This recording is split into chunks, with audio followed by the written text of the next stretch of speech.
প্ৰিয়দৰ্শক আজি জুবিন গাৰ্গৰ মৃত্যু তদন্তৰ চাৰ্জশিট সন্দৰ্ভত সকলো বিশ্লেষণ সকলো বাতৰি আপোনালোকক দি আহিছিল আৰু চাৰ্জশিটত সকলো কথা স্পষ্ট হৈ আছে বিশেষকৈ পুলিচে তদন্তৰ অন্ত পেলাই চাৰ্জশিট আদালতত আজি দাখিল কৰিলে সেই বিষয়ে আমি সকলো অৱগত কিন্তু চাৰ্জশিটত সকলো সবিস্তাৰে উল্লেখ আছে চাৰ্জশিটত জুবিন গাৰ্গক কেনেকৈ নিষেধ কৰা হৈছিল কিয় নিষেধ কৰা হৈছিল ষড়যন্ত্ৰ কেনেকৈ ৰচা হৈছিল সকলো উল্লেখ আছে গতিকে প্ৰাসংগিক প্ৰশ্নটো জুবিনক নিষেধ কৰাৰ যি সকলে নিষেধ কৰিছিল সেই সকলৰ উদ্দেশ্য কি আছিল মোটিভ কি আছিল প্ৰথম প্ৰশ্ন দ্বিতীয় প্ৰশ্ন ষড়যন্ত্ৰ কেনেকৈ ৰচিছিলে ক্ৰিমিনেল কনস্পিৰেসি হিচাপে স্পষ্ট হৈছে আৰু মোটিভো উলাই পৰিছে এয়া আমাক স্পষ্ট কৰিছে মুখ্যমন্ত্ৰীৰ তৰফৰ পৰা এই কথা স্পষ্ট কৰা হৈছে মুখ্যমন্ত্ৰী আজি এক সংবাদমেল সম্বোধন কৰোতে তেওঁ যদি সাংবাদিকে সেই প্ৰশ্ন উত্থাপন কৰিলে দিয়া মুখ্যমন্ত্ৰীয়ে ক'লে ৰাজ্য চৰকাৰে জুডিচিয়াৰীক আবেদন জনাব যাতে গোচৰটোৰ শুনানি ফাষ্ট ট্ৰেক কোৰ্টত হয় ফাষ্ট ট্ৰেক কোৰ্টত গোচৰৰ শুনানি হোৱা মানে অৰ্থাৎ এই গোচৰটোৰ দৈনিক শুনানি হোৱাৰ ব্যৱস্থা কৰিবলৈ ৰাজ্য চৰকাৰে জুডিচিয়াৰীক ন্যায়পালিকাক আহ্বান জনাব প্ৰথম কথা দ্বিতীয় কথা মুখ্যমন্ত্ৰীয়ে কৈছে চাৰ্জশিটৰ যোগেদি মোটিভ উদ্দেশ্য জুবিনক নিষেধ কৰাৰ উদ্দেশ্য স্পষ্ট হৈছে ক্লেৰিটি আহিছে আৰু দ্বিতীয়তে ক্ৰিমিনেল কনস্পিৰেসিটোৰ সন্দৰ্ভতো স্পষ্টতা চাৰ্জশিটত প্ৰকাশ পাইছে এতিয়া কেনেকৈ চাৰ্জশিটত উল্লেখ আছে জুবিনক কেনেকৈ নিষেধ কৰা হৈছিল আৰু অসমবাসীও জানিব বিচাৰিছে জুবিনক কেনেকৈ নিষেধ কৰা হৈছিল জুবিন গাৰ্গৰ মৃত্যুৰ ৰহস্যৰ ভেদ চাৰ্জশিটৰ যোগেদি হ'ব বুলি এক ধাৰণাৰ সৃষ্টি কৰা হৈছিল গতিকে অসমবাসী অধিক অপেক্ষাৰে বাট চাই আছিল চাৰ্জশিটখনৰ কাৰণে আমি মুখ্যমন্ত্ৰী ভাষ্য কিছু সময়ৰ পিছত শুনাম কিন্তু এই মুহূৰ্তত কিছু বিশ্লেষণ আমি আগবঢ়াব বিচাৰিছো চাৰ্জশিটখনক লৈ ইতিমধ্যে চাৰ্জশিটখন প্ৰস্তুত কৰা যিটো দল এছআইটিৰ দলটো যিটোৱে তদন্ত কৰিছিল যিটো দলে 300 লোকৰ সাক্ষ্য গ্ৰহণ কৰিছিল সেই দলটোৰ মুৰব্বী আইপিএছ মুন্না প্ৰসাদ গুপ্তা এছডিজিপি মুন্না প্ৰসাদ গুপ্তাই ইতিমধ্যে সংবাদমেল সম্বোধন কৰিছে আৰু তেওঁ কেতবোৰ কথা কৈছে যিবোৰৰ বিষয়ে আপোনালোক অৱগত প্ৰায় 12000তকৈ অধিক পৃষ্ঠাৰ চাৰ্জশিট গতিকে সেই চাৰ্জশিটখন পঢ়িবলৈ সময় লাগিব 4-5 দিনৰ সময় লাগিব সেই চাৰ্জশিটখন পঢ়িবলৈ 12000তকৈ অধিক পৃষ্ঠাৰ যেহেতু চাৰ্জশিট গতিকে চাৰ্জশিটখন পঢ়িবলৈ 4-5 দিনৰ সময় লাগিব বুলি এগৰাকী চৰকাৰী অধিবক্তাই কিছু সময়ৰ আগতে ভাষ্য প্ৰদান কৰিছে আৰু চৰকাৰী অধিবক্তাগৰাকীয়ে চাৰ্জশিটখনৰ সমল লৈ বা চাৰ্জশিটখনত লিখা আছে বুলি দাবী কৰি আনে গুৰুত্বপূৰ্ণ মন্তব্য কৰিছে সেইটো হৈছে 1.5 বছৰৰ পূৰ্বৰে পৰা জুবিন গাৰ্গক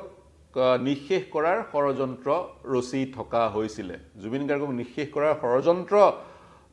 ৰচাৰ আৰম্ভ 1.5 বছৰৰ পূৰ্বে হৈছিল এনে ধৰণৰ ভাষ্য কিছুদিনৰ আগতে মুখ্যমন্ত্ৰী প্ৰদান কৰিছিল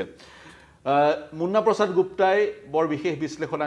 নবঢ়ালে তেওঁ মাথু চাৰ্জশিটখন কিমান ডাঙৰ সেই কথা ক'লে 12000 পৃষ্ঠা অৰ্থাৎ আপুনি যদি হেমকুখন চাই হেমকুখন নৰ ভলিউমটো যদি আপুনি লক্ষ্য কৰে চকুৰ সন্মুখলৈ লৈ আহে হেমকুখনত আছে 1500 পৃষ্ঠা গতিকে 10খন হেমকুখ লগ লাগিলে যিমান এক ভলিউম আমি পাম সিমান ভলিউমৰ চাৰ্জশিট আজি দাখিল কৰা হৈছে এতিয়া মুন্না প্ৰসাদ গুপ্তাৰ প্ৰসংগটোলৈ যদি উল্লেখ কৰোঁ মুন্না প্ৰসাদ গুপ্তাই তদন্তকাৰী দলটোক নেতৃত্ব বহন কৰিছিল মুন্না প্ৰসাদ গুপ্তাই যিসমূহ ধাৰা অভিযুক্ত কেইজনৰ ওপৰত লাগিছে সেইসমূহ ধাৰা স্পষ্ট কৰি দিছে চাৰ্জশিটত যিসমূহ ধাৰা লগোৱা হৈছে অভিযুক্ত কেইগৰাকীৰ ওপৰত সেই ধাৰাবোৰ মুন্না প্ৰসাদ গুপ্তাই স্পষ্ট কৰি দিছে আৰু সেই ধাৰাবোৰ যদি বিশ্লেষণ কৰা যায় সেই ধাৰাবোৰ কিহৰ কাৰণে লগোৱা যায় সেই কথা জানিলে আমি গম পাম জুবিন গাৰ্গক কেনেকৈ নিষেধ কৰা হৈছিল জুবিন গাৰ্গৰ বিৰুদ্ধে ষড়যন্ত্ৰ ৰচা হৈছিল জুবিন গাৰ্গৰ প্ৰবঞ্চনা কৰা হৈছিল জুবিন গাৰ্গৰ ধন হৰলুকি কৰাৰ চেষ্টা কৰা হৈছিল এক্সটৰ্শন কৰা হৈছিল জুবিন গাৰ্গক নিষেধ কৰাৰ পিছত যিবোৰ এভিডেন্স আছিল সেই এভিডেন্সবোৰ ডেষ্ট্ৰয় কৰি দিয়া হৈছিল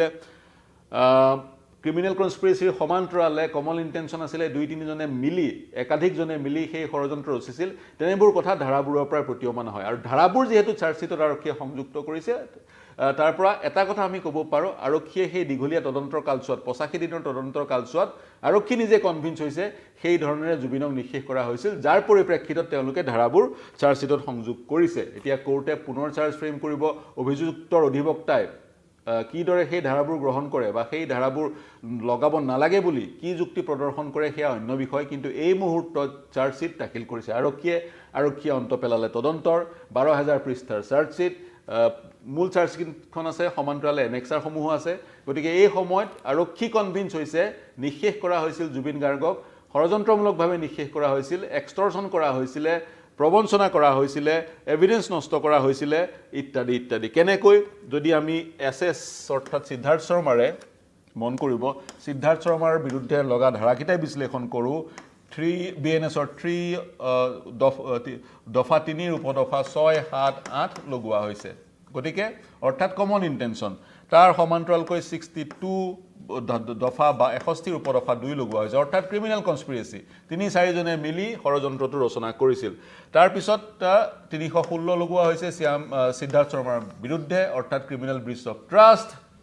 বিশ্বাসঘাতকতা কৰিছিল বিশ্বাসঘাতকতা কৰি সিদ্ধাৰ্থ শৰ্মাই জুবিন গাৰ্গৰ ধন আত্মসাৎ কৰিবলৈ চেষ্টা কৰিছিল আৰু আত্মসাৎ কৰিবলৈ চেষ্টা কৰাৰ এই যি প্ৰক্ৰিয়া সেই প্ৰক্ৰিয়াত এক ষড়যন্ত্ৰ ৰচাৰ প্ৰয়োজনীয়তা আহি পৰিছিল আৰু সেই ষড়যন্ত্ৰ ৰচনা কৰাৰ প্ৰক্ৰিয়াটো সিদ্ধাৰ্থ শৰ্মা জড়িত হৈ আছিল আৰু সেই ষড়যন্ত্ৰৰ পৰিণতি হিচাপে জুবিন গাৰ্গক তেওঁলোকে সেই ষড়যন্ত্ৰৰ অংশ বিশেষ হিচাপে জুবিন গাৰ্গক তেওঁলোকে নিষেধ কৰিছিল এই ষ্টৰীটোত আৰক্ষী পতিয়ন গৈছে যাৰ ফলস্বৰূপে সিদ্ধাৰ্থ শৰ্মাৰ বিৰুদ্ধে 103 লাগিছে অৰ্থাৎ হত্যাৰ ধাৰাটো লাগিছে তাৰ পিছত আহো শ্যাম কানু মহন্তৰ বিৰুদ্ধে সৰ্বাধিক ধাৰা লগোৱা হৈছে চাৰ্জশিটত শ্যাম কানু মহন্তৰ বিৰুদ্ধে কি ধাৰা লগোৱা হৈছে মই শ্যাম কানু মহন্তৰ ধাৰাকিটা যদি বিশ্লেষণ কৰি দিও তেতিয়া আপোনালোকে গমেই পাব কেনেকৈ জুবিন গাৰ্গক নিষেধ কৰা হৈছিল ধাৰা 3 বিএনএছৰ ধাৰা 3 বহুকিটা উপদফা লাগিছে অৰ্থাৎ কমন ইন্টেনশন শ্যাম কানু মহন্ত সিদ্ধাৰ্থ শৰ্মাই মিলি জুবিন গাৰ্গক নিষেধ কৰিছিল পুলিচৰ ভাৰ্চন মতে তাৰ পিছত 61 লাগিছে 61 ৰ উপদফা 2 লাগিছে অৰ্থাৎ ক্ৰিমিনেল কনস্পিৰেসি তাৰ পিছত 103 লাগিছে ক্ৰিমিনেল কনস্পিৰেসি কৰি ষড়যন্ত্ৰমূলকভাৱে জুবিন গাৰ্গক নিষেধ কৰা হৈছিল কেৱল শ্যাম কানু মহন্তই এই ষড়যন্ত্ৰ অকলে ৰচনা আছিল তেওঁ সহযোগ কৰিছিল বা তেওঁৰ লগত ইকুৱেলি সমানভাৱে আছিল সিদ্ধাৰ্থ শৰ্মা শ্যাম কানু মহন্ত বা সিদ্ধাৰ্থ শৰ্মা লোন উলফ নাছিলে তেওঁলোকে মিলি কামটো কৰিছিল তাৰ পিছত 308 লাগিছে শ্যাম কানু মহন্তৰ বিপৰীতে 318 লাগিছে আৰু 238 লাগিছে 308 এক্সটৰশন কৰিছিল পইচা ধন দাবী কৰিছিল 318 প্ৰবঞ্চনা কৰিছিল আৰু 238 ঘটনাটো ঘটাৰ পিছত এভিডেন্স নষ্ট কৰিবলৈ চেষ্টা কৰিছিল শ্যাম কানু মহন্তৰ বিৰুদ্ধে বহু কেইটা অভিযোগ আৰু অভিযোগ প্ৰমাণ হোৱাৰ কাৰণে বা অভিযোগ কেইটা সত্য বুলি আৰক্ষী কনভিন্স হোৱাৰ কাৰণে আৰক্ষীয়ে চাৰ্জশিটত সেই অভিযোগকিটা উল্লেখ কৰিছে আৰক্ষী কনভিন্স হৈছে তাৰ সমান্তৰালকৈ আৰক্ষীয়ে নিজে কনভিন্স হৈছে কিন্তু আৰক্ষীৰ অধিবক্তাই চৰকাৰী অধিবক্তাই সেই ষ্টৰীটো আৰক্ষী যিটো ষ্টৰীত কনভিন্স হৈছে সেই ষ্টৰীটো আদালতৰ সন্মুখত শক্তিশালী ৰূপত উপস্থাপন কৰি জাজকো কনভিন্স কৰিব লাগিব যি কি নহওক এয়া হৈছে শ্যাম কানু মহন্ত তাৰ পিছত আমি আহো শেখৰ গোস্বামীৰ বিৰুদ্ধেও যিটো কমন ইন্টেনশনৰ ধাৰা সেই ধাৰাটো লগোৱা হৈছে অৰ্থাৎ শ্যাম কানু মহন্ত শেখৰ গোস্বামী আৰু সিদ্ধাৰ্থ শৰ্মাই মিলি জুবিন গাৰ্গক নিষেধ কৰিছিল শেখৰ গোস্বামীৰ বিৰুদ্ধে তাৰ সমান্তৰালকৈ 103 হত্যাৰ যি ধাৰা সেই ধাৰাটো লাগিছে আৰু তাৰ লগতে criminal breach of trust Shekhar Goswami যেহেতু বাদ্যযন্ত্ৰী আছিল জুবিনৰ সংগী আছিল গতিকে 306 লাগিছে ক্ৰিমিনেল ব্ৰিচ অফ ট্ৰাষ্ট বিশ্বাসঘাতকতা কৰিছিল জুবিন গাৰ্গে যাক বিশ্বাস কৰিছিল শেখৰ গোস্বামীক জুবিন গাৰ্গৰ বিশ্বাস ভাঙিছিল শেখৰ গোস্বামী বিশ্বাস কৰি ধন হৰলুকি কৰিব বিচাৰিছিল আৰু বিশ্বাসঘাতকতা কৰি ষড়যন্ত্ৰ ৰচনা কৰি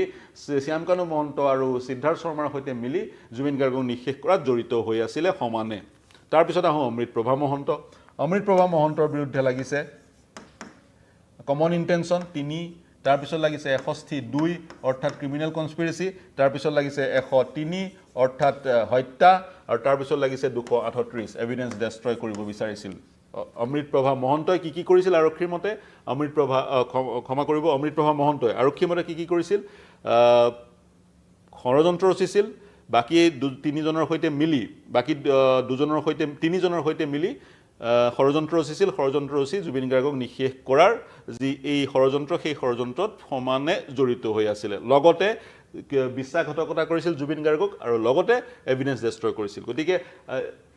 গতিকে চাৰ্জশিটখনৰ পৰা আমি এটা কথা ক'ব পাৰো অমৃতপ্ৰভা মহন্ত শেখৰ গোস্বামী শ্যাম কানু মহন্ত আৰু সিদ্ধাৰ্থ শৰ্মা এই চাৰিজনে মিলি চাৰিজনৰে কমন ইন্টেনশন আছিল চাৰিজনৰ উদ্দেশ্য এটাই আছিল হেতু হৈছে জুবিন গাৰ্গক নিষেধ কৰা প্ৰথম কথা দ্বিতীয় কথা জুবিন গাৰ্গক নিষেধ কৰা দ্বিতীয় কথা তেওঁলোকে ষড়যন্ত্ৰ একেলগে ৰচিছিল তৃতীয় কথা তেওঁলোকে একেলগে মিলি জুবিন গাৰ্গক নিষেধ কৰিছিল চতুৰ্থ কথা ইয়াৰে দুগৰাকীয়ে অমৃতপ্ৰভা মহন্তই আৰু শ্যাম কানু মহন্তই এভিডেন্স ডেষ্ট্ৰয় কৰাৰ চেষ্টা কৰিছিল বা এভিডেন্স ডেষ্ট্ৰয় কৰিছিল আৰু ইয়াৰ বিপৰীতে ব্ৰিচ অফ ট্ৰাষ্ট বিশ্বাসভংগ কৰিছিলে বিশ্বাসঘাতকতা কৰিছিলে জুবিন গাৰ্গক সিদ্ধাৰ্থ শৰ্মাই শেখৰজ্যোতি গোস্বামীয়ে আৰু অমৃত প্ৰভা মহন্তই নহয় বিশ্বাসঘাতকতা কৰিছিল শেখৰজ্যোতি গোস্বামী আৰু সিদ্ধাৰ্থ শৰ্মাই এভিডেন্স ডেষ্ট্ৰয় কৰিছিল অমৃত প্ৰভা মহন্ত আৰু শ্যামকানু মহন্তই গতিকে মুখ্যমন্ত্ৰীয়ে যিটো কথা কৈছিলে এজনে নিষেধ কৰিছে চাৰিজনে সহযোগ কৰিছিলে সেই কথাবোৰে চাৰ্জশিটত এক ধৰণে প্ৰতিফলিত হৈছে মুখ্যমন্ত্ৰীয়ে কি কৈছিল শুনিলো আহক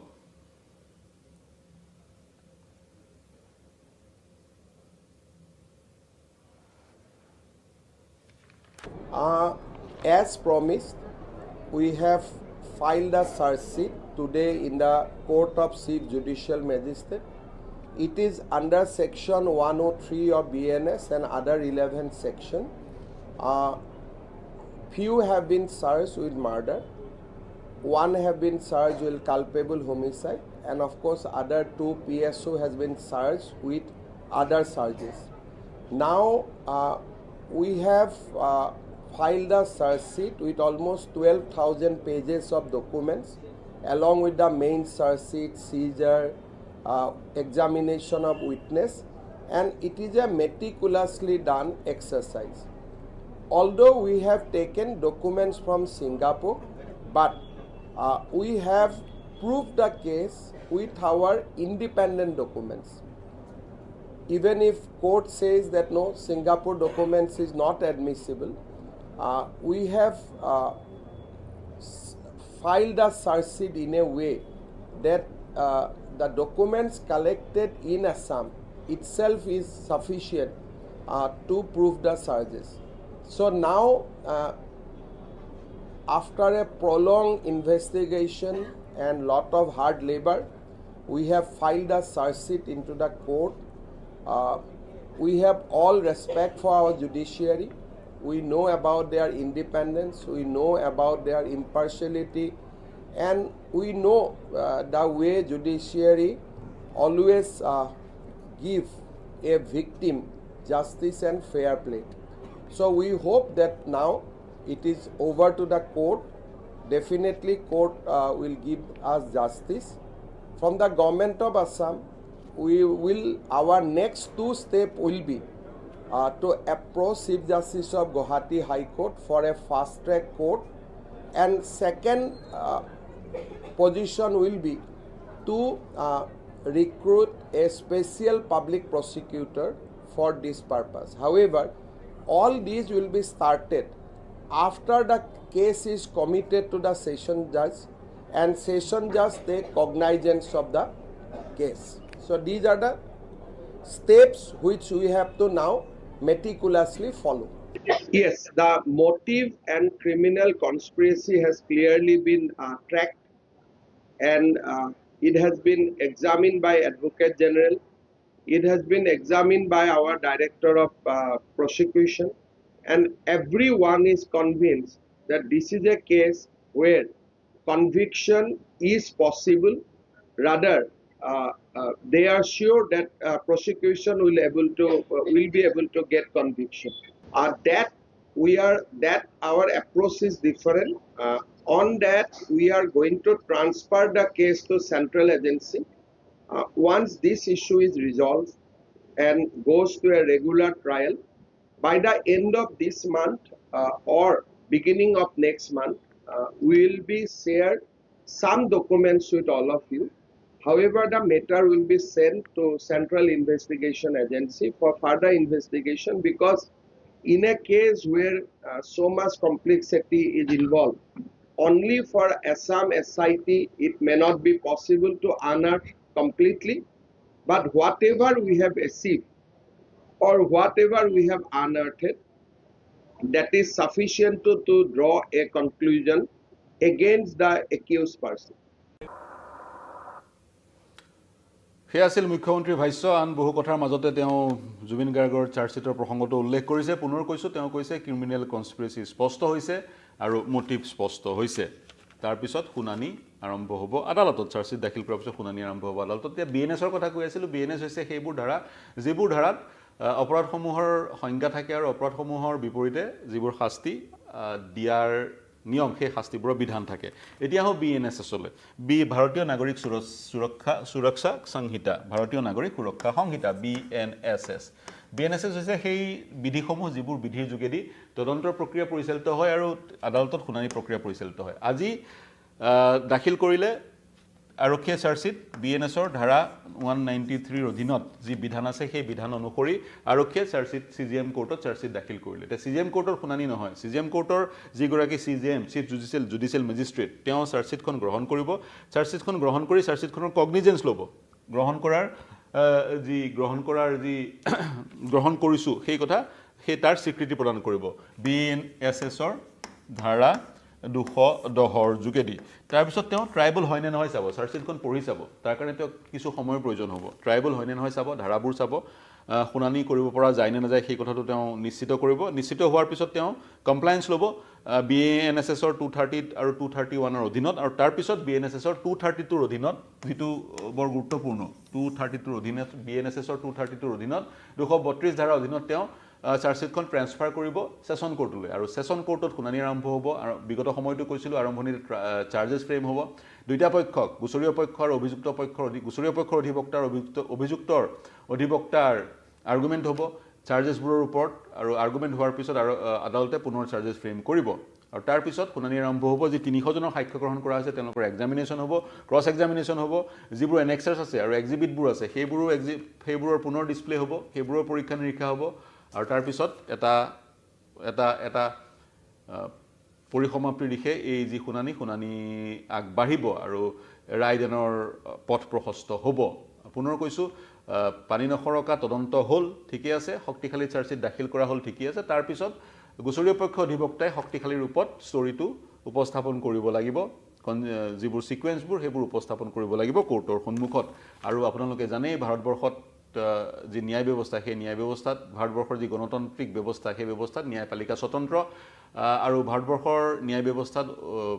অভিযুক্ত গৰাকীৰো মৌলিক অধিকাৰ কিছুমান থাকে অভিযুক্ত গৰাকী অধিবক্তা পোৱাটো তেওঁৰ মৌলিক অধিকাৰ যদিহে তেওঁ অধিবক্তা নাপায় তেওঁৰ মৌলিক অধিকাৰ খৰ্ব হ'ব as per article 21 of Indian constitution তেওঁ এগৰাকী অধিবক্তা পোৱা বা লিগেল এইড পোৱাটো